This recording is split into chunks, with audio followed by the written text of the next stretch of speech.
అనుకున్నది చేద్దాం, ఎవడాపుతాడో చూద్దాం.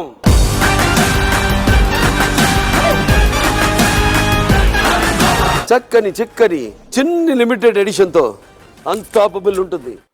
బాలయ్య నటించిన సినిమాలు వరుసగా హిట్లతో జోరు మీద ఉన్నాడు. అఖండ భారీ హిట్ అయింది. దాని తర్వాత వచ్చిన వీరసింహారెడ్డి కూడా మంచి మూవీ హిట్ టాక్ అందుకుంది. దాంతో ఇప్పుడు ఆయన నుంచి వస్తున్న భగవంత్ సింగ్ కేసరి మీద కూడా మంచి టాక్ గానే నిలిచింది. పైగా ఈ movie successful director Anil Ravipudi తెరకెక్కించిన విషయం తెలిసిందే. దాంతో మూవీ ఖచ్చితంగా హిట్ అవుతుందని ముందే గెస్ చేశారు. అయితే దాంతో మూవీ ప్రమోషన్ను జోరుగా కూడా చేశారు.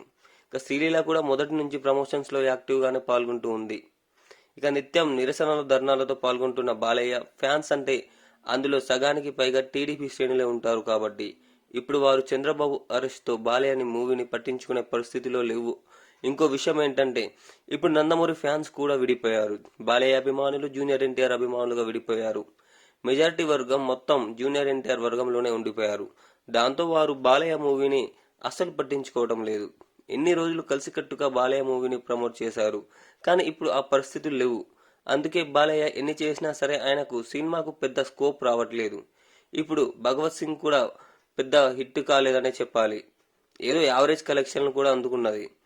ఎందుకంటే బాలయ్య ఎవరి సపోర్ట్ లేకుండానే కలెక్షన్స్ రాబట్టేంత కెపాసిటీ లేదు. టీడీపీ శ్రేణుల బలం లేకుంటే బాలయ్య సినిమాకు పెద్దగా కలెక్షన్స్ రావడం కష్టమే అని ఇండస్ట్రీ నుంచి అందుతున్న వార్త. ఇక ఇదిలా ఉంటే జూనియర్ ఎన్టీఆర్ ఇప్పుడు తాజాగా వీటన్నిటికీ చెక్ పెట్టేందుకు బాలయ్య చేస్తున్న అన్స్టాపబుల్ సీజన్ 4లో వస్తున్నట్లుగా అయితే వార్తలు వినిపిస్తున్నాయి. మరి ఎందుకంటే దేవరా మూవీ ప్రమోషన్స్ భాగంగా ఆ టైంలో ప్రస్తుతం ఇప్పుడు షూటింగ్ జరుపుకొని ఆహా ఓటీటీలో విడుదల చేసేందుకు దేవరా రిలీజ్ టైంలో ప్లాన్ చేస్తున్నట్లుగా అయితే వార్తలు